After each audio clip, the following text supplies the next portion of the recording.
Hello friends, നിങ്ങൾക്ക് എല്ലാവർക്കും എൻ്റെ പുതിയ വീഡിയോ വ്ളോഗിലോട്ട് സ്വാഗതം.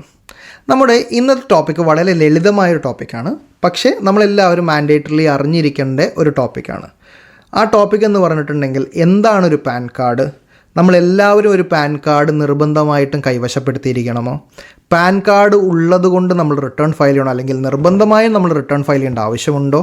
എങ്ങനെയുള്ള ഒരു ബേസിക് ആയിട്ട് നമ്മളെല്ലാവരും അറിഞ്ഞിരിക്കേണ്ട ഒരു ടോപ്പിക്കാണ് നമ്മളിന്ന് ഡിസ്കഷന് വേണ്ടി എടുത്തിരിക്കുന്നത്. അപ്പോൾ അതിനകത്തെ ആദ്യത്തെ ചോദ്യം എന്ന് പറയുന്നത് എന്താണ് പാൻ കാർഡ് എന്നുള്ളതാണ്. പാൻ കാർഡ് എന്ന് പറഞ്ഞിട്ടുണ്ടെങ്കിൽ ഓരോ വ്യക്തിക്കും ഇൻകം ടാക്സ് ഡിപ്പാർട്ട്മെൻറ്റ് യുണീക്കായിട്ട് നൽകുന്ന ഒരു ഐഡൻറ്റിഫിക്കേഷൻ നമ്പറാണ്. ആധാർ പോലെ നമ്മൾക്ക് തരുന്ന ഒരു യുണീക്ക് ഐഡൻറ്റിഫിക്കേഷൻ നമ്പറാണ് പാൻ കാർഡ്. ഒരു 10 ഡിജിറ്റ് നമ്പറാണ്. അതിൻ്റെ അകത്ത് ഡിജിറ്റുകൾ ആൽഫബറ്റ്സും ഉണ്ടാകും, നമ്പേഴ്സും ഉണ്ടാകും. ഈ തരുന്ന പാൻ കാർഡിനെ അല്ലെങ്കിൽ ഈ തരുന്ന ഐഡൻറ്റിഫിക്കേഷൻ നമ്പറിനെ ഇൻകം ടാക്സ് ഡിപ്പാർട്ട്മെൻറ്റ് പൊതുഗതിയിൽ യൂസ് ചെയ്യുന്നത് ഫൈനാൻഷ്യൽ ട്രാൻസാക്ഷൻ, നമ്മൾ ഏർപ്പെടുന്ന സാമ്പത്തികപരമായ കാര്യങ്ങളെ ട്രാക്ക് ചെയ്യാൻ വേണ്ടിയിട്ടാണ്. ഉദാഹരണം പറഞ്ഞു കഴിഞ്ഞാൽ നമ്മൾ ബാങ്ക് അക്കൗണ്ട് തുറക്കുമ്പോൾ നമ്മൾ പാൻ കാർഡ് കൊടുക്കണം. അല്ലെങ്കിൽ നമ്മൾ ഏതെങ്കിലുമൊക്കെ മ്യൂച്വൽ ഫണ്ടോ സെക്യൂരിറ്റീസോ ഒക്കെ വാങ്ങുന്നുണ്ടെങ്കിൽ അപ്പോൾ പാൻ കാർഡ് കൊടുക്കണം. നമ്മൾ നമ്മുടെ ലാൻഡ്, വസ്തുക്കൾ, ഫ്ലാറ്റ്, വീട്, ഭൂമി, അങ്ങനെയുള്ള നിലങ്ങൾ, അങ്ങനെയുള്ള സംഭവങ്ങൾ കൊടുക്കുന്നുണ്ടെങ്കിൽ നമ്മുടെ പാൻ കാർഡ് കൊടുക്കണം. അപ്പോൾ അങ്ങനെയുള്ള ഫൈനാൻഷ്യൽ ട്രാൻസാക്ഷൻസിനെ ട്രാക്ക് ചെയ്യാൻ വേണ്ടിയിട്ടാണ് പാൻ കാർഡ് ഗവൺമെൻറ് നമുക്ക് വേണ്ടി ഇഷ്യൂ ചെയ്യുന്നത്. ഇനി ഒരു പാൻ കാർഡ് നമ്മൾ എല്ലാവരും എടുക്കൽ നിർബന്ധമുണ്ടോ എന്നുള്ളതാണ് അടുത്തൊരു ചോദ്യം വരിക. നമ്മളെല്ലാവരും നിർബന്ധമായിട്ടൊരു പാൻ കാർഡ് എടുക്കണമോ? സിമ്പിളായിട്ട് പറയണമെങ്കിൽ ഇല്ല എന്നാണ് ഉത്തരം. പക്ഷേ പാൻ കാർഡ് എടുക്കൽ നിർബന്ധമായ വ്യക്തികളുണ്ട്. ആ വ്യക്തികൾ എന്ന് പറഞ്ഞിട്ടുണ്ടെങ്കിൽ ഏറ്റവും സിമ്പിളായിട്ട് പറയുകയാണെങ്കിൽ ഇപ്പോൾ ഇന്ത്യയിൽ 2 തരത്തിലുള്ള ടാക്സേഷൻ സ്ലാബുകളുണ്ട്.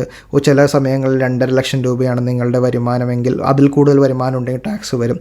ചില സമയങ്ങളിൽ നിങ്ങൾക്ക് 7 ലക്ഷം രൂപ ഉണ്ടെങ്കിൽ മാത്രമേ ടാക്സ് വരുള്ളൂ. അങ്ങനെ പല പല ക്രൈറ്റീരിയാസ് ഉണ്ട്. ഏറ്റവും സിമ്പിളായിട്ട് പറയുകയാണെങ്കിൽ നിങ്ങളുടെ വരുമാനം 3 ലക്ഷം രൂപയിൽ കൂടുതലുണ്ടെങ്കിൽ നിങ്ങൾ എന്ത് ചെയ്യണം? നിങ്ങൾ ആ സമയത്ത് നിങ്ങൾ പാൻ കാർഡ് എടുക്കേണ്ടി വരും. 3 ലക്ഷം രൂപയിൽ കൂടുതൽ നിങ്ങളുടെ വരുമാനം ഉണ്ടെങ്കിൽ പാൻ കാർഡ് എടുക്കേണ്ടി വരും. ഇവിടെ നമ്മൾ വരുമാനം എന്താണ് എന്ന് നമുക്കൊന്ന് മനസ്സിലാക്കേണ്ടി വരും.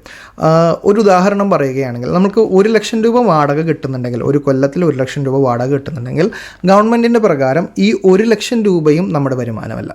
ഒരു 30% കിഴിവ് ഗവൺമെൻറ് നമുക്ക് അനുവദിച്ച് തരുന്നുണ്ട്. ആ അനുവദിച്ച് തരുന്നത് എന്തിനാണെന്ന് വെച്ചിട്ടുണ്ടെങ്കിൽ നമ്മൾക്ക് നമ്മളുടെ മെയിൻ്റനൻസും അങ്ങനെയുള്ള കാര്യങ്ങൾക്ക് വേണ്ടിയിട്ടാണ് ആ 30% അനുവദിച്ചു തരുന്നത്. ആ 30% കഴിഞ്ഞിട്ടുള്ള ബാക്കി 70,000 രൂപയാണ് നമ്മുടെ വരുമാനമായിട്ട് കണക്കാക്കുക. അപ്പോൾ അങ്ങനെ നോക്കുമ്പോൾ അങ്ങനെ കാൽക്കുലേറ്റ് ചെയ്യുന്ന, അങ്ങനെ നമ്മുടെ വസ്തു വിൽപ്പനയായാലും നമ്മളുടെ കച്ചവടമായാലും ഇൻട്രസ്റ്റ് ആയാലും അങ്ങനെ എല്ലാത്തിലും ഓരോ രീതിയിൽ കാൽക്കുലേറ്റ് ചെയ്യുന്ന കാര്യം ഗവൺമെൻറ് പറഞ്ഞു തരുന്നുണ്ട്. അങ്ങനെ പറഞ്ഞത് വെച്ച് നോക്കുമ്പോൾ നമ്മളുടെ വരുമാനം 3 ലക്ഷം രൂപയിൽ കൂടുതലുണ്ടെങ്കിലാണ് നമ്മൾ പാൻ കാർഡ് എടുക്കൽ നിർബന്ധമാകുന്നത്. ഇനി അങ്ങനെയുമല്ല, നമ്മൾ ഒരു പ്രൊഫഷണലാണ്, നമ്മളൊരു ബിസിനസ്സുകാരനാണ്. അങ്ങനെയെങ്കിൽ നമ്മുടെ ടോട്ടൽ വിറ്റ് വരവ് എന്ന് പറയുമ്പോഴേക്കും ഞാൻ ഇന്നൊരു വസ്തു 50 രൂപയ്ക്ക് വിറ്റാൽ 50 രൂപ എൻ്റെ വിറ്റ് വരവാണ്. 50 രൂപയിൽ നിന്ന് പിന്നെ എൻ്റെ കോസ്റ്റ് ഒന്നും കുറയ്ക്കില്ല, 50 രൂപ എൻ്റെ വിറ്റ് വരവാണ്. അങ്ങനെ എൻ്റെ ഒരു കൊല്ലത്തെ വിറ്റ് വരവ് ഒരു ബിസിനസ്സുകാരനോ അല്ലെങ്കിൽ എഞ്ചിനീയറോ ചാർട്ടേഡ് അക്കൗണ്ടൻറ്റോ അല്ലെങ്കിൽ അങ്ങനെയുള്ള പ്രൊഫഷണലോ ആണെങ്കിൽ, ആർക്കിടെക്റ്റ് പോലെയൊക്കെയുള്ള പ്രൊഫഷണലാണെങ്കിൽ, അങ്ങനെയുള്ള പ്രൊഫഷണലോ ബിസിനസ്സുകാരനോ ആണെങ്കിൽ അവരുടെ വരുമാനം, അതായത് വിറ്റ് വരവ് 5 ലക്ഷം രൂപയിൽ കൂടുതലുണ്ടെങ്കിൽ ആ സമയത്തും പാൻ കാർഡ് എടുക്കൽ നിർബന്ധമാണ്. ഇനി അതുപോലെ തന്നെ നമ്മൾ ഇനി ലേറ്റർ ഓൺ സ്റ്റേജിൽ പറയുന്നുണ്ട് കുറച്ച് ട്രാൻസാക്ഷൻസ്. ആ ട്രാൻസാക്ഷൻസിൽ ഏർപ്പെടുന്ന വ്യക്തികളാണ് നിങ്ങളെങ്കിൽ അപ്പോഴും നിങ്ങൾ പാൻ കാർഡ് എടുക്കൽ നിർബന്ധമാണ്. ഈ 3 സാഹചര്യങ്ങളിൽ മാത്രമാണ് നിങ്ങൾ നിർബന്ധമായിട്ട് പാൻ കാർഡ് എടുക്കൽ. വോളണ്ടറി ആയിട്ട് നമുക്ക് പാൻ കാർഡ് എടുക്കാം. മൈനറിന് പാൻ കാർഡ് എടുക്കാൻ പറ്റുമോ എന്നൊരു ചോദ്യം ചില സമയങ്ങളിൽ ചോദിക്കാറുണ്ട്. മൈനറിൻ്റെ പേരിലും പാൻ കാർഡ് എടുക്കാവുന്നതാണ്. അപ്പോൾ പാൻ കാർഡ് എടുക്കേണ്ടത് 3 ലക്ഷം രൂപയിൽ കൂടുതൽ വരുമാനമുണ്ടെങ്കിൽ, 5 ലക്ഷം രൂപയിൽ കൂടുതൽ വിറ്റുവരവുണ്ടെങ്കിൽ, അല്ലെങ്കിൽ സ്പെസിഫിക് ട്രാൻസാക്ഷൻസിൽ ഏർപ്പെടുന്ന ആളുകളാണെങ്കിൽ മാത്രമാണ് പാൻ കാർഡ് നിർബന്ധമായിട്ടും നമ്മൾ എടുക്കേണ്ടത്. ഇനി വരുന്നൊരു ചോദ്യമാണ്, ഒരിക്കൽ പാൻ കാർഡ് എടുത്തു കഴിഞ്ഞാൽ അത് റിന്യൂ ചെയ്യണോ എന്നുള്ളത്.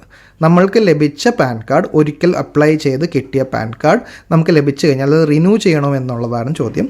നമ്മൾ ആധാർ കാർഡ് കൊടുത്തല്ല നമ്മുടെ പാൻ കാർഡ് എടുത്തതെങ്കിൽ, അതായത് ആധാർ കാർഡൊക്കെ വരുന്നതിന് മുമ്പാണ് പാൻ കാർഡ് എടുത്തത്, അല്ലെങ്കിൽ ആധാർ കാർഡ് വന്നതിന് ശേഷവും ആധാർ കാർഡ് കൊടുക്കാതെയാണ് നമ്മുടെ പാൻ കാർഡ് എടുത്തതെങ്കിൽ ഗവൺമെൻറ് പറഞ്ഞിരുന്നു 30 ജൂൺ 2023 നിങ്ങൾ നിങ്ങളുടെ പാനിലേക്ക് ആധാർ കാർഡ് ലിങ്ക് ചെയ്യണമെന്ന് പറഞ്ഞിരുന്നു.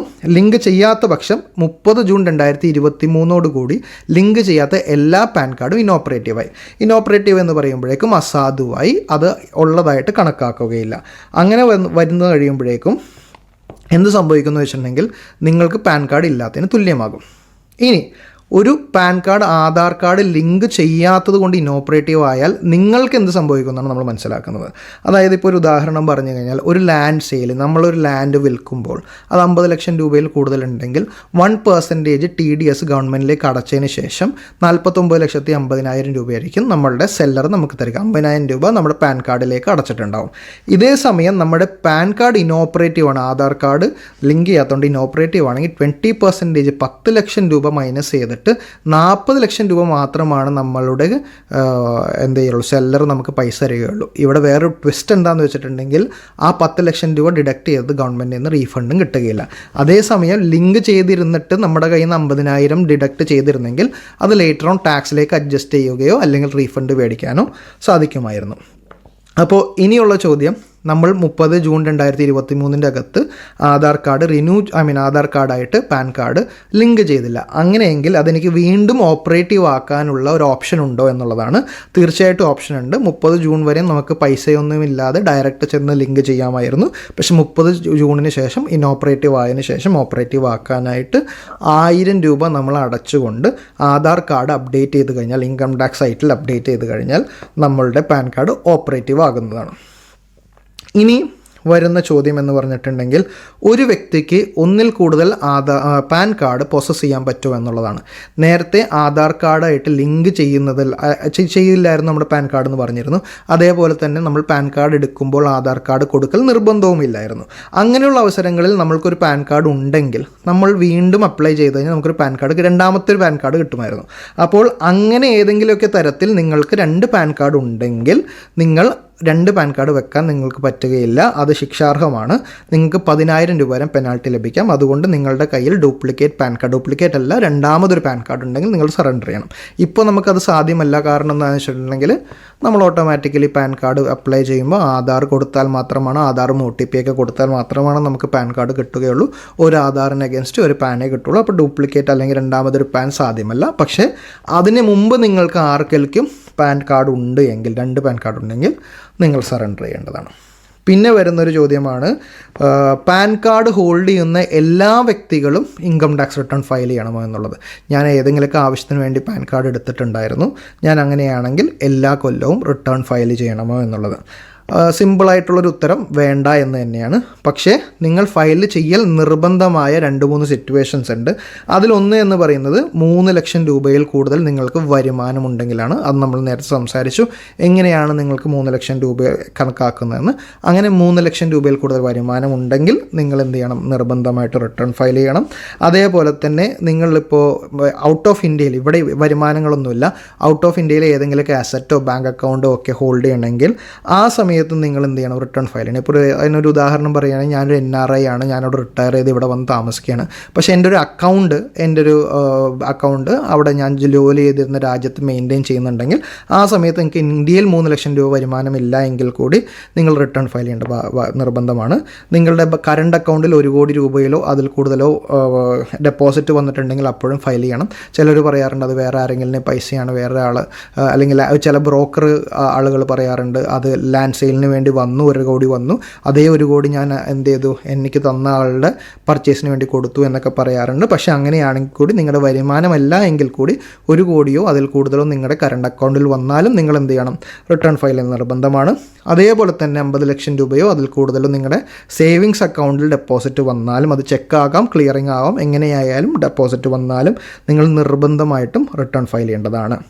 പിന്നെ നമുക്ക് 3 ലക്ഷം രൂപയിൽ കൂടുതൽ വരുമാനമില്ല, പക്ഷേ നമ്മൾ 2 ലക്ഷം രൂപയോ അതിൽ കൂടുതലോ ഒരു ഫോറിൻ ട്രാവലിന് വേണ്ടി ചിലവാക്കുകയാണെങ്കിൽ, നമ്മുടെ പേരിൽ ചിലവാക്കുകയാണെങ്കിൽ അപ്പോഴും നമ്മൾക്ക് റിട്ടേൺ ഫയൽ ചെയ്യേണ്ടി വരും. ഇതിനൊരു ഈസി ആയിട്ടുള്ള ഉദാഹരണം എന്ന് പറഞ്ഞാൽ, മക്കൾ വിദേശത്തുള്ള ആളുകൾ അവരുടെ ട്രാവലിന് വേണ്ടി ഇപ്പോൾ ഒരു അമേരിക്കയിലേക്ക് പോയി വരാനുള്ള റിട്ടേൺ ടിക്കറ്റോടുകൂടി എടുക്കുമ്പോഴേക്കും ചിലപ്പോൾ 2 ലക്ഷം രൂപയോ അതിൽ കൂടുതലൊക്കെ ആകും. അങ്ങനെ എടുക്കുന്ന സമയത്ത്, അല്ലെങ്കിൽ ഹജ്ജ്, ഉംറ പോലെയുള്ള പിൽഗ്രിമേജിന് പോകുന്ന ആളുകൾക്കൊക്കെ ഒരു ഫോറിൻ ട്രാവലിന് വേണ്ടിയിട്ടൊരു ട്രാവൽ ഏജൻറ്റിന് കൊടുക്കുന്ന എമൗണ്ട് അല്ലെങ്കിൽ ട്രാവൽസിന് കൊടുക്കുന്ന എമൗണ്ട് 2 ലക്ഷം രൂപയിൽ കൂടുതലാകും. അങ്ങനെ നിങ്ങൾ കൊടുത്തിട്ടുണ്ടെങ്കിൽ ആ വർഷവും നിങ്ങൾ എന്ത് ചെയ്യണം, റിട്ടേൺ ഫയൽ ചെയ്യണം. അതേപോലെ തന്നെ നിങ്ങളുടെ സ്ഥാപനത്തിൻ്റെയോ നിങ്ങളുടെ വീടിൻ്റെയോ ഒക്കെ ഇലക്ട്രിസിറ്റി ബില്ല് പേ ചെയ്യുന്നത് ഒരു കൊല്ലത്തിൽ 1,00,000 രൂപയിൽ കൂടുതലുണ്ടെങ്കിൽ ആ സമയത്തും നിങ്ങൾ എന്ത് ചെയ്യണം? നിങ്ങൾ റിട്ടേൺ ഫയൽ ചെയ്യൽ നിർബന്ധമായിട്ട് വരും. പിന്നെ TDS ഓർ TCS 25,000 രൂപയിൽ കൂടുതൽ നിങ്ങളുടെ പേരിൽ പിടിച്ചിട്ടുണ്ടെങ്കിൽ നിങ്ങൾ എന്ത് ചെയ്യണം? നിങ്ങൾ റിട്ടേൺ ഫയൽ ചെയ്യേണ്ടി വരും. ഇതിനൊരു ഉദാഹരണം എന്ന് പറഞ്ഞാൽ 10,00,000 രൂപയിൽ കൂടുതൽ വണ്ടി നമ്മൾ വാങ്ങുന്നുണ്ടെങ്കിൽ, ചിലപ്പോൾ നമ്മൾ ലോൺ ഇട്ടിട്ടായിരിക്കും വാങ്ങുന്നത്. ഞാൻ യൂബർ ഓടിക്കാൻ വേണ്ടിയിട്ടായിരിക്കും വാങ്ങുന്നത്. ഞാൻ മനസ്സിലാക്കാൻ വേണ്ടിയിട്ടാണ് എക്സാമ്പിൾ അങ്ങനെ പറയുന്നത്. എനിക്കൊരു യൂബർ ഓടിക്കാൻ വേണ്ടിയിട്ട് ഞാൻ 10,00,000 രൂപയിൽ കൂടുതൽ പ്രൈസുള്ള ഒരു വണ്ടി വാങ്ങുകയാണെങ്കിൽ എൻ്റെ കയ്യിൽ നിന്ന് 1% എമൗണ്ട് എക്സ്ട്രാ വണ്ടിയുടെ മുകളിൽ എക്സ്ട്രാ കളക്ട് ചെയ്ത് ഗവൺമെൻറ്റിലേക്ക് എന്ത് ചെയ്യും? TCS എന്ന് പറഞ്ഞിട്ട് എൻ്റെ വണ്ടിയുടെ ഏജൻറ്റ്, അതായത് അല്ലെങ്കിൽ വണ്ടിയുടെ സെല്ലർ അടക്കും. അങ്ങനെ അടക്കുന്ന എമൗണ്ട് എനിക്ക് റീഫണ്ട് കിട്ടും. പക്ഷേ റീഫണ്ട് ഞാൻ റിട്ടേൺ ഫയൽ ചെയ്താൽ കിട്ടും, റിട്ടേൺ ഫയൽ ചെയ്തതിന് കിട്ടില്ല. പക്ഷേ അങ്ങനെ നിങ്ങളുടെ കയ്യിൽ നിന്ന് പിടിച്ച TCS ഓ TDS ഓ എമൗണ്ട് 25,000 രൂപയിൽ കൂടുതൽ ഉണ്ടെങ്കിൽ നിങ്ങൾക്ക് റിട്ടേൺ ഫയൽ ചെയ്യൽ നിർബന്ധമാണ്. പക്ഷേ നിങ്ങളൊരു സീനിയർ സിറ്റിസൺ ആണെങ്കിൽ അതിൻ്റെ എമൗണ്ട് 50,000 രൂപയാണ്. അപ്പോൾ 50,000 രൂപ സീനിയർ സിറ്റിസൺ എന്ന് പറഞ്ഞാൽ 60 വയസ്സിൽ കൂടുതലുള്ള ആളുകൾ. അപ്പോൾ സീനിയർ സിറ്റിസൺ 50,000 രൂപയും അല്ലാത്തവർക്ക് 25,000 രൂപയും ആരെങ്കിലുമൊക്കെ, അല്ലെങ്കിൽ ഓൾ ടുഗെദർ 2-3 സോഴ്സുകളിൽ നിന്നായിട്ട് TDS ഓ TCS ഓ പിടിച്ചിട്ടുണ്ടെങ്കിലും നിങ്ങൾ നിർബന്ധമായിട്ടും എന്ത് ചെയ്യണം? റിട്ടേൺ ഫയൽ ചെയ്യണം. പിന്നെ എൻ്റെ ബിസിനസ് ടേൺ ഓവർ, എനിക്ക് ലാഭമില്ല, നഷ്ടമാണ്, അതായത് ഞാൻ എൻ്റെ വിറ്റുവരവ് കഴിഞ്ഞ് എൻ്റെ ചിലവും കഴിയുമ്പോൾ എനിക്ക് നഷ്ടമാണെങ്കിൽ കൂടി എനിക്ക് 60,00,000 രൂപയിൽ കൂടുതൽ വിറ്റുവരവുണ്ടെങ്കിൽ ഞാൻ എപ്പോഴും നിർബന്ധമായിട്ടും റിട്ടേൺ ഫയൽ ചെയ്യണം. അപ്പോൾ ഒരു ഉദാഹരണം പറഞ്ഞാൽ 5,00,000 രൂപയിൽ കൂടുതൽ വിറ്റുവരവുണ്ടെങ്കിൽ ഞാൻ പാൻ കാർഡ് നിർബന്ധമായിട്ട് എടുത്തിരിക്കണം. പക്ഷേ 60,00,000 രൂപയിൽ കൂടുതൽ വിറ്റുവരവുണ്ട് എങ്കിൽ ഞാൻ നിർബന്ധമായിട്ടും റിട്ടേൺ ഫയൽ ചെയ്യണം. ഇപ്പോൾ 50,00,000 രൂപയോ വിറ്റുവരവുള്ളൂ, എനിക്ക് നഷ്ടമാണെന്നുണ്ടെങ്കിൽ എൻ്റെ കണക്കുകളെല്ലാം ക്ലിയർ ആണെന്നതിൽ എനിക്ക് ഫയൽ ചെയ്യൽ നിർബന്ധമില്ല. പക്ഷേ ഫയൽ ചെയ്ത് കഴിഞ്ഞാൽ എൻ്റെ നഷ്ടം എനിക്ക് ക്യാരി ഫോർവേഡ് ചെയ്യാനൊക്കെ പറ്റും. അത് നമുക്ക് മറ്റൊരു അവസരത്തിൽ ഡിസ്കസ് ചെയ്യാം. പ്രൊഫഷണൽ ഇൻകം ആണെങ്കിൽ അത് 10,00,000 രൂപയാണ്. ബിസിനസ് ഇൻകം ആണെങ്കിൽ 60,00,000 രൂപയും പ്രൊഫഷണൽ ഇൻകം ആണെങ്കിൽ 10,00,000 രൂപയുമാണ് റിട്ടേൺ ഫയൽ ചെയ്യാനുള്ള പരിധി. അപ്പോൾ ഈ കാറ്റഗറീസിൽ ആരെങ്കിലും വരുന്നുണ്ടെങ്കിലാണ് നിങ്ങൾക്ക് പാൻ കാർഡ് ഉണ്ടെങ്കിലും നിർബന്ധമായിട്ടും റിട്ടേൺ ഫയൽ ചെയ്യേണ്ടി വരുന്നത്. അടുത്തൊരു ചോദ്യം, എനിക്ക് ഏതെങ്കിലും ഒരു കൊല്ലത്തിൽ ഈ ഒരു കാറ്റഗറിയിൽ, അടുത്ത ചോദ്യം എന്ന് പറഞ്ഞാൽ ഏതെങ്കിലും ഒരു കൊല്ലം നമ്മൾ നേരത്തെ പറഞ്ഞ റിട്ടേൺ ഫയലിൽ നിർബന്ധമായ കാറ്റഗറിയിൽ വരികയും ഞാൻ റിട്ടേൺ ഫയൽ ചെയ്യുകയും ചെയ്തു.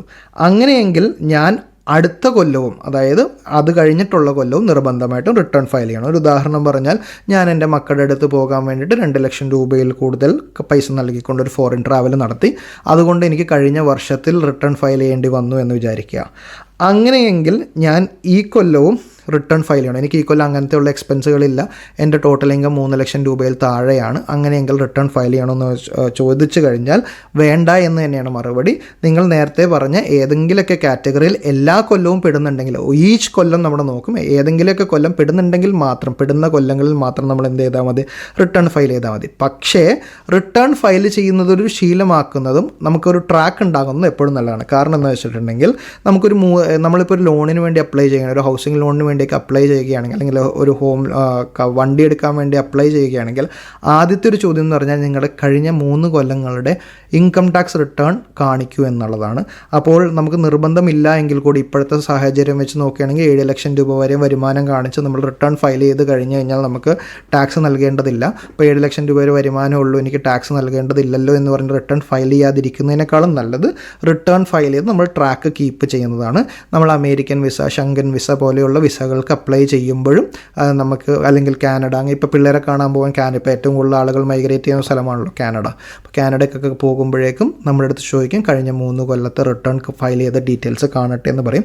അപ്പോൾ വരുമാനമില്ലാത്തത് കൊണ്ട് റിട്ടേൺ ഫയൽ ചെയ്യാതിരിക്കുന്നതിനേക്കാളും നല്ലത് നമ്മൾ റിട്ടേൺ ഫയൽ ചെയ്ത് പോകുന്നതാണ്. ഇനിയുള്ള ഒരു ഇതെന്ന് പറഞ്ഞിട്ടുണ്ടെങ്കിൽ, നമ്മൾ നേരത്തെ പറഞ്ഞു മാൻഡേറ്ററി ആയിട്ട് ഒരു ലിസ്റ്റ് ഉണ്ട്. ആ ലിസ്റ്റിൽ വരുന്ന ഏതെങ്കിലുമൊക്കെ ട്രാൻസാക്ഷൻസ് നമ്മൾ ചെയ്യുന്നുണ്ടെങ്കിൽ നമ്മൾ നിർബന്ധമായിട്ടും നമ്മൾ പാൻ കാർഡ് എടുക്കണം, അല്ലെങ്കിൽ പാൻ കാർഡ് കോട്ട് ചെയ്യണമെന്നാണ് അവിടെ പറയുന്നത്. അതായത് ഇങ്ങനൊരു ട്രാൻസാക്ഷൻ നടക്കുന്നുണ്ടെങ്കിൽ നമ്മൾ കോട്ട് ചെയ്യണം. ഇപ്പോൾ ഉദാഹരണം പറഞ്ഞാൽ, ആദ്യത്തെ ഐറ്റം എന്ന് പറഞ്ഞാൽ അതിൻ്റെ അകത്തൊരു 4 വീലറോ 3 വീലറോ നമ്മൾ വാങ്ങാൻ പോവുകയാണ്.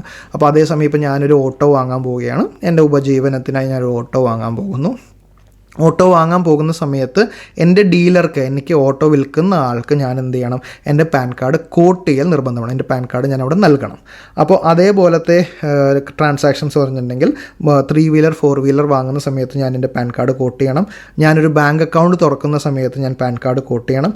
ഒരു ക്രെഡിറ്റ് കാർഡ് എടുക്കുന്ന സമയത്ത് ഞാൻ പാൻ കാർഡ് കോട്ട് ചെയ്യണം. ഡിമാറ്റ് അക്കൗണ്ട്, ഇപ്പോൾ ഈ കോവിഡ് വന്നതിന് ശേഷം എല്ലാവരും ഷെയർ ട്രേഡിങ്ങും അങ്ങനെയുള്ള കാര്യങ്ങളിലേക്കൊക്കെ കടന്നിരിക്കുന്നു.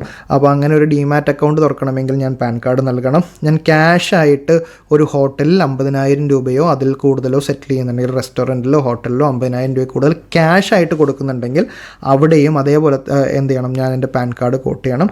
അതേപോലെ തന്നെ ക്യാഷായിട്ട് ഞാൻ 50,000 രൂപയോ അതിൽ കൂടുതലോ ഫോറിൻ മണി എക്സ്ചേഞ്ച് ചെയ്യുന്നുണ്ടെങ്കിലോ അല്ലെങ്കിൽ ഒരു ഫോറിൻ ടിക്കറ്റ് എടുക്കുന്നുണ്ടെങ്കിലോ അവിടെയും പാൻ കാർഡ് കോട്ട് ചെയ്യണം. റിട്ടേൺ ഫയൽ ചെയ്യണം എന്നല്ല പറയുന്നത്, എൻ്റെ പാൻ കാർഡ് ഞാൻ ആ ഏജൻസിക്ക് നൽകണമെന്നാണ് പറയുന്നത്. ഞാൻ മ്യൂച്വൽ ഫണ്ട് ഒരു വർഷത്തിൽ 50,000 രൂപയിൽ കൂടുതൽ, ഇപ്പോൾ SIP ഒക്കെ എല്ലാവരും ചെയ്യുന്നുണ്ട്, 500, 1000 ഒക്കെ വെച്ച് എല്ലാ മാസവും അടച്ചുകൊണ്ട് SIP നല്ലൊരു ശീലമാണ്, നമ്മൾ ചെയ്യുന്നുണ്ട്. അപ്പോൾ അങ്ങനെ ചെയ്യുമ്പോൾ 50,000 രൂപയിൽ കൂടുതൽ നമ്മൾ മ്യൂച്വൽ ഫണ്ട് വാങ്ങുന്നുണ്ടെങ്കിൽ, ഒരു വർഷത്തിൽ വാങ്ങുന്നുണ്ടെങ്കിൽ, ആ സമയത്ത് നമ്മൾ മ്യൂച്വൽ ഫണ്ട് ഏജൻസിക്ക് നമ്മുടെ പാൻ കാർഡ് ഫർണിഷ് ചെയ്യണം. പിന്നെ ഏതെങ്കിലുമൊക്കെ ഒരു ദിവസത്തിൽ, ഒറ്റ ദിവസത്തിൽ 50,000 രൂപ നമ്മുടെ ബാങ്ക് അക്കൗണ്ടിലേക്ക് ഡെപ്പോസിറ്റ് ചെയ്യുന്നുണ്ടെങ്കിൽ ബാങ്കുകാർ നമ്മുടെ പാൻ കാർഡ് ചോദിക്കും, അവിടെയും പാൻ കാർഡ് നൽകൽ നിർബന്ധമാണ്. അതുപോലെ തന്നെ ഉള്ളൊരു ട്രാൻസാക്ഷനാണ് 50,000 രൂപയിൽ കൂടുതൽ ഒരു ദിവസം ഒരു ഡിമാൻഡ് ഡ്രാഫ്റ്റ് വാങ്ങുക എന്നുള്ളത്. ഇപ്പോൾ ഉദാഹരണം പറഞ്ഞാൽ, പ്രത്യേകിച്ചും ഇപ്പോൾ സ്കൂളിൻ്റെ റിസൾട്ട്സൊക്കെ വന്ന് നമ്മൾ ഏതെങ്കിലുമൊക്കെ അഡ്മിഷന് വേണ്ടിയിട്ട് DD കൊടുത്താലായിരിക്കും ചിലപ്പോൾ അവിടെ DD ആയിരിക്കും സ്വീകരിക്കുക, ഇന്ന സ്കൂളിൻ്റെ കോളേജിൻ്റെ പേരിലേക്ക് DD കൊടുത്താലായിരിക്കും സ്വീകരിക്കുക. അപ്പോൾ അങ്ങനെ DD നമ്മൾ 50,000 രൂപയിൽ കൂടുതൽ ക്യാഷ് കൊടുത്തുകൊണ്ടാണ് നമ്മൾ ആ DD എടുക്കുന്നതെങ്കിൽ ആ സമയത്തും അവർ നമ്മുടെ പാൻ കാർഡ് ചോദിക്കും. ആ പാൻ കാർഡ് ഡീറ്റെയിൽ നമുക്ക് അവിടെ നൽകേണ്ടതായിട്ട് വരും. പിന്നെ അതുപോലെ തന്നെ 50,000 രൂപയിൽ കൂടുതൽ FD ഇടുന്നുണ്ടെങ്കിൽ, ഒറ്റയടിക്ക് FD ഇടുന്നുണ്ടെങ്കിൽ ആ സമയത്ത് കൊടുക്കണം. ഇല്ലെങ്കിൽ നമ്മൾ പയ്യെ ഇട്ട് വരുന്ന FD 5 ലക്ഷം രൂപയാകുന്ന സമയത്ത് 5 ലക്ഷം രൂപയോ അതിൽ കൂടുതലോ നമ്മുടെ FD എമൗണ്ട് ഉണ്ടെങ്കിൽ അപ്പോഴും നമ്മൾ എന്ത് ചെയ്യണം, പാൻ കാർഡ് കൊടുക്കേണ്ടി വരും. ഇതൊക്കെ എപ്പോഴാണെന്ന് വെച്ചിട്ടുണ്ടെങ്കിൽ നമ്മൾ വിചാരിക്കും, ഓക്കെ, ഒരു സീനിയർ സിറ്റിസൻ്റെ കാര്യം എടുക്കുകയാണെങ്കിൽ അവർ ചെറിയ ചെറിയ സേവിങ്സ് വെച്ചിട്ട് ഇപ്പോൾ പെൻഷൻ കിട്ടുന്നതും മക്കൾ അയക്കുന്നതൊക്കെ വെച്ച് നോക്കുമ്പോൾ ഒരു 50,000 രൂപ ഒറ്റയടിക്ക് ഒരു FD ഇടുകയോ, അല്ലെങ്കിൽ ഒരു വർഷത്തിൽ കിട്ടിയ സേവിങ്സ് മൊത്തം 5 ലക്ഷം രൂപയോ കൂടുതലുണ്ട് നമ്മൾ FD ഇടുകയാണെങ്കിലൊക്കെ നമ്മളവിടെ പാൻ കാർഡ് നൽകണം. റിട്ടേൺ നൽകേണ്ടത് മുകളിൽ വരുന്ന ഏതെങ്കിലുമൊക്കെ കാറ്റഗറിയിൽ പെടുമ്പോഴാണ്. 50,000 രൂപയിൽ കൂടുതൽ പ്രീമിയമുള്ള LIC എടുത്തു കഴിഞ്ഞാലും, അല്ലെങ്കിൽ 10 ലക്ഷം രൂപയിൽ കൂടുതലുള്ള ഒരു പ്രോപ്പർട്ടി നമ്മൾ വിൽക്കുകയാണെങ്കിലൊക്കെ നമ്മൾ പാൻ കാർഡ് കോട്ട് ചെയ്യേണ്ടി വരും. പിന്നെ ഉള്ള ലാസ്റ്റ് സംഭവം എന്ന് പറഞ്ഞിട്ടുണ്ടെങ്കിൽ, നമ്മൾ ഏതെങ്കിലുമൊക്കെ ഒരു വസ്തു 2 ലക്ഷമോ അതിൽ കൂടുതലോ എമൗണ്ട് നൽകിക്കൊണ്ട് വാങ്ങുകയാണെങ്കിൽ അവിടെയും നമ്മൾ പാൻ കാർഡ് കോട്ട് ചെയ്യണം. ഇപ്പോൾ ഉദാഹരണം പറഞ്ഞാൽ, ഞാൻ ഹോം ലോൺ എടുത്തിട്ട് വീട് പണി നടക്കുന്നുണ്ട്, ഞാൻ വീട് പണിക്ക് വേണ്ടിയിട്ട് ഞാൻ സിമൻറ്റ് വാങ്ങുകയാണ്. സിമൻറ്റിന് 2 ലക്ഷം രൂപയിൽ കൂടുതലായി കഴിഞ്ഞാൽ എൻ്റെ സിമൻറ്റിൻ്റെ ഏജൻസിക്കാർക്ക് ഞാൻ എൻ്റെ 2 ലക്ഷം രൂപയിൽ എൻ്റെ പാൻ കാർഡ് കോട്ട് ചെയ്യണം. അപ്പോൾ നമ്മൾ നേരത്തെ പറഞ്ഞ 10-15 ഐറ്റംസ് ഉണ്ട്, അത് നിങ്ങൾക്ക് വേണമെങ്കിൽ റിവൈൻഡ് അടിച്ച് ഒന്നും കൂടി കാണാം. ആ റിവൈൻഡ് ആ 10-15 ഐറ്റം നമ്മൾ നോക്കുമ്പോഴേക്കും അവിടെയൊക്കെ പാൻ കാർഡ് കോട്ട് ചെയ്യൽ നിർബന്ധമാണ്. പക്ഷേ പാൻ കാർഡ്, അപ്പോൾ നമുക്ക് ഒരു വൈരുദ്ധ്യം ഇന്നിപ്പോൾ നമ്മൾ കേട്ടതിൽ തോന്നാം. പാൻ കാർഡ് നിർബന്ധമായിട്ടുള്ള വ്യക്തികളിൽ ഇതൊന്നും വരുന്നില്ല, നിർബന്ധമായിട്ട് റിട്ടേൺ ഫയൽ ചെയ്യണതിൽ ഇതൊന്നും വരുന്നില്ല. പക്ഷേ ഈ ട്രാൻസാക്ഷനുകളിൽ എൻ്റർ ചെയ്ത് കഴിഞ്ഞാൽ നമ്മൾ എന്ത് ചെയ്യണം, പാൻ കാർഡ് കോട്ട് ചെയ്യണമെന്നും പറയണം. അപ്പോൾ അടുത്തൊരു ചോദ്യം എന്ന് പറഞ്ഞിട്ടുണ്ടെങ്കിൽ, അപ്പോൾ പാൻ കാർഡ് എടുക്കേണ്ട ലിമിറ്റ് ശരിക്കും വേറെയാണോ? അല്ല. ഇപ്പോൾ ഉദാഹരണം നമ്മൾ നേരത്തെ പറഞ്ഞൊരു ഉദാഹരണം പറയുകയാണെങ്കിൽ, ഇപ്പോൾ നമ്മൾ പറഞ്ഞു ആ ട്രാൻസാക്ഷൻസ്, മേൽ പറഞ്ഞ ട്രാൻസാക്ഷൻസിൽ എൻ്റർ ചെയ്യുമ്പോൾ പാൻ കാർഡ് വേണം. ചോദ്യം, പാൻ കാർഡ് ഇല്ലാതെ ആ ട്രാൻസാക്ഷൻസിൽ എൻ്റർ ചെയ്യാൻ പറ്റുമോ? പറ്റും. ഇപ്പോൾ ഒരു ഉദാഹരണം പറഞ്ഞാൽ, എനിക്ക് 3 ലക്ഷം രൂപയിൽ കൂടുതൽ വരുമാനമില്ല എങ്കിൽ എനിക്ക് പാൻ കാർഡ് എടുക്കൽ നിർബന്ധമില്ല. ഞാനൊരു ഒരു വയസ്സായ ഒരാളാണ്, 60 വയസ്സിന് മുകളിലുള്ള ഒരാളാണ്. എൻ്റെ മക്കളൊക്കെ ദുബായിലും ഇവിടെ അമേരിക്കയിലൊക്കെയാണ്. അവരെനിക്ക് എല്ലാ മാസം എമൗണ്ട് അയച്ച് തരുന്നുണ്ട്. ഞാൻ FD ഇടുന്നുണ്ട്. FD ഇട്ട് കഴിഞ്ഞാൽ നമ്മൾ നേരത്തെ പറഞ്ഞ 50,000 രൂപ കൂടുതൽ ഒറ്റ FDയോ പല ടൈമിൽ 5 ലക്ഷം രൂപ കൂടുതൽ FDയോ ഇട്ട് കഴിഞ്ഞാൽ പാൻ കാർഡ് കൊടുക്കണം എന്ന് പറഞ്ഞു. പക്ഷേ 3 ലക്ഷം രൂപയെ താഴെ എനിക്ക് വരുമാനമുള്ളൂ. മറ്റേതെൻ്റെ വരുമാനമല്ലല്ലോ, എൻ്റെ മക്കൾ അയച്ചു തരുന്ന എമൗണ്ട് ആണല്ലോ. എനിക്ക് മക്കൾ 10 ലക്ഷം രൂപ അയച്ചെന്നല്ല എൻ്റെ വരുമാനമല്ല. വരുമാനം എന്താണെന്ന് വേറെ ഇൻകം ടാക്സ് ആക്ടിൽ പറയുന്നുണ്ട്. അപ്പോൾ വരുമാനമില്ല, പക്ഷേ ഞാൻ FD ഇടുന്നുണ്ട്, പാൻ കാർഡ് കോട്ട് ചെയ്യേണ്ട ഒരു അവസ്ഥ വന്നു കഴിഞ്ഞാൽ ഇൻകം ടാക്സുകാർ തന്നെ ഫോം 60 എന്ന് പറഞ്ഞിട്ടുള്ളൊരു ഫോം ഇറക്കിയിട്ടുണ്ട്. ഈ ഫോം 60 എന്ന് പറഞ്ഞിട്ടുണ്ടെങ്കിൽ ഒരു സെൽഫ് ഡിക്ലറേറ്ററി ഫോമാണ്. ആ ഫോമിൽ പറയുന്നത്, ഇവിടെ ഞാൻ പാൻ കാർഡ് കോട്ട് ചെയ്യൽ നിർബന്ധമായിരുന്നു, പക്ഷേ ഞാൻ കോട്ട് ചെയ്യുന്നില്ല കാരണം എനിക്കൊരു പാൻ കാർഡില്ല. കാരണം എനിക്ക് പാൻ കാർഡ് എടുക്കേണ്ട വരും, അല്ലെങ്കിൽ നിർബന്ധമായിട്ട് പാൻ കാർഡ് എടുക്കേണ്ട കൂട്ടത്തിലല്ല ഞാനെന്ന് പറയാം. പക്ഷേ ഫോം 60 അല്ലാതെയും ഒരു സമയത്തും കൂടി യൂസ് ചെയ്യാൻ പറ്റും. ഇപ്പോൾ എനിക്ക് വരുമാനം ഉണ്ടായിട്ട് ഞാൻ പാൻ കാർഡ് അപ്ലൈ ചെയ്തു, പാൻ കാർഡ് കിട്ടിയിട്ടില്ല. അങ്ങനൊരു അവസരത്തിൽ ഞാൻ നേരത്തെ പറഞ്ഞതുപോലെ ഞാനൊരു കോളേജ് സ്റ്റുഡൻ്റാണ്, ഞാൻ DD എടുക്കാൻ പോകുമ്പോൾ എൻ്റെ പാൻ കാർഡ് ചോദിക്കുകയാണെങ്കിൽ പാൻ കാർഡ് ഇല്ലല്ലോ, പക്ഷേ DD എടുക്കണം, അപ്പോൾ എനിക്ക് ഫോം 60 നൽകാം. പക്ഷേ ഫോം 60 നൽകുന്നതിനോട് കൂടെ ഞാൻ എന്തെങ്കിലും ഒരു ID പ്രൂഫും കൂടി കൊടുക്കണം. കാരണം എന്ന് വെച്ചിട്ടുണ്ടെങ്കിൽ ഞാൻ അപ്ലൈ ചെയ്തിട്ടുണ്ട്, കിട്ടിയിട്ടില്ല. അപ്പോൾ 2 അവസരങ്ങളാണ് വരിക. ഫോം 60 കൊടുക്കുന്നു, എനിക്ക് പാൻ കാർഡ് എടുക്കേണ്ട നിർബന്ധമില്ല, പക്ഷേ കോട്ട് ചെയ്യൽ നിർബന്ധമായതുകൊണ്ട് ഫോം 60 കൊടുത്തുകൊണ്ട് പാൻ കാർഡ് ഇല്ല എന്ന് അറിയിക്കുന്നു. ആ അവസരത്തിൽ ഞാൻ എൻ്റെ ഫോം 60 മാത്രം കൊടുത്താൽ മതി. നിങ്ങളുടെ ID കാർഡ് ചോദിച്ചാൽ അവരുടെ സൗകര്യത്തിന് വേണ്ടിയിട്ട് നമുക്ക് കൊടുക്കാം, പക്ഷെ നിർബന്ധമില്ല. പക്ഷേ അതേസമയം ഞാൻ പാൻ കാർഡിന് വേണ്ടി അപ്ലൈ ചെയ്യേണ്ട കാറ്റഗറിയിൽ വരുന്ന ഒരു വ്യക്തിയാണ്, അപ്ലൈ ചെയ്തിട്ടുണ്ട്, പക്ഷേ എനിക്ക് പാൻ കാർഡ് കിട്ടിയിട്ടില്ല. പക്ഷേ എനിക്ക് ഇങ്ങനെ ഒരു ട്രാൻസാക്ഷൻ എൻ്റർ ചെയ്യേണ്ട ഒരു അവസ്ഥ ഉണ്ടെങ്കിൽ എനിക്ക് എന്ത് ചെയ്യാം, എനിക്ക് ഫോം 60 ഫയൽ ചെയ്യാം, കൊടുക്കുന്ന സമയത്ത് ഞാൻ എൻ്റെ ആധാർ കാർഡോ എൻ്റെ പാസ്പോർട്ടോ പോലെയുള്ള ഏതെങ്കിലുമൊക്കെ പ്രൂഫ് കൂടി കൊടുക്കേണ്ടി വരും. ഇനിയുള്ളതെന്ന് വെച്ചിട്ടുണ്ടെങ്കിൽ ലാസ്റ്റത്തെ ഒരു ചോദ്യമാണ്, പാൻ കാർഡ് നഷ്ടപ്പെട്ടു പോയി. ഏതോ ഒരു സമയത്ത് ഞാൻ പാൻ കാർഡ് എടുത്തു, പാൻ കാർഡ് നഷ്ടപ്പെട്ടു, കോപ്പിയില്ല, നമ്പറില്ല, എന്ത് ചെയ്യാൻ പറ്റും? നമ്മൾ ഇൻകം ടാക്സ് സൈറ്റിൽ കയറുകയാണെങ്കിൽ നോ യുവർ പാൻ എന്ന് പറഞ്ഞൊരു ലിങ്ക് ഉണ്ടാവും. ആ ലിങ്കിൽ ക്ലിക്ക് ചെയ്തതിന് ശേഷം നിങ്ങളുടെ പേരും ഫാദറിൻ്റെ പേരും നിങ്ങളുടെ ഡേറ്റ് ഓഫ് ബർത്തും പാൻ കാർഡ് എടുത്തപ്പോൾ എങ്ങനെയാണോ കൊടുത്തിരുന്നത് അതേപോലെ തന്നെ കൊടുക്കുകയാണെങ്കിൽ നിങ്ങൾക്ക് നിങ്ങളുടെ പാൻ കാർഡിൻ്റെ നമ്പർ കാണാൻ പറ്റും. അങ്ങനെ നമുക്ക് നമ്മുടെ പാൻ കാർഡിൻ്റെ നമ്പർ കിട്ടിക്കഴിഞ്ഞാൽ നമുക്ക് ഡ്യൂപ്ലിക്കേറ്റ് പാൻ കാർഡിന് വേണ്ടി അപ്ലൈ ചെയ്യാൻ പറ്റുകയും നമ്മൾക്ക് ഡ്യൂപ്ലിക്കേറ്റ് പാൻ കാർഡ് ഫീസ് അടച്ച് അപ്ലൈ ചെയ്ത് കഴിഞ്ഞാൽ ഒരാഴ്ചക്കകത്ത് വീട്ടിലേക്ക് വരികയും ചെയ്യുന്നതാണ്. അപ്പോൾ നമ്മൾ ഇന്ന് കവർ ചെയ്ത പോർഷൻസ് എന്ന് പറഞ്ഞാൽ, അല്ലെങ്കിൽ മനസ്സിലാക്കാൻ ശ്രമിച്ച കാര്യങ്ങളെന്ന് പറഞ്ഞാൽ, പാൻ കാർഡ് എന്താണ്, ആരൊക്കെ പാൻ കാർഡ് എടുക്കണം, ആരൊക്കെ റിട്ടേൺ ഫയൽ ചെയ്യണം, ആധാറും പാനും നമ്മൾ ലിങ്ക് ചെയ്യേണ്ട ആവശ്യകത, ലിങ്ക് ചെയ്യാതെ ഇന്നോപ്പറേറ്റീവ് ആയി കഴിഞ്ഞാൽ എങ്ങനെ ഓപ്പറേറ്റീവ് ആക്കാം, പിന്നെ ഒന്നിൽ കൂടുതൽ പാൻ കാർഡ് പ്രോസസ്സ് ചെയ്യാമോ, പാൻ കാർഡ് കോട്ട് ചെയ്യേണ്ട ട്രാൻസാക്ഷൻ ഏതൊക്കെയാണ്, കോട്ട് ചെയ്യേണ്ട ട്രാൻസാക്ഷൻസിലും നിങ്ങൾക്ക് പാൻ കാർഡ് ഇല്ലെങ്കിൽ എങ്ങനെ നിങ്ങൾക്ക് ആ ട്രാൻസാക്ഷനിൽ ഏർപ്പെടാം എന്നൊക്കെയാണ് നമ്മൾ മനസ്സിലാക്കിയത്.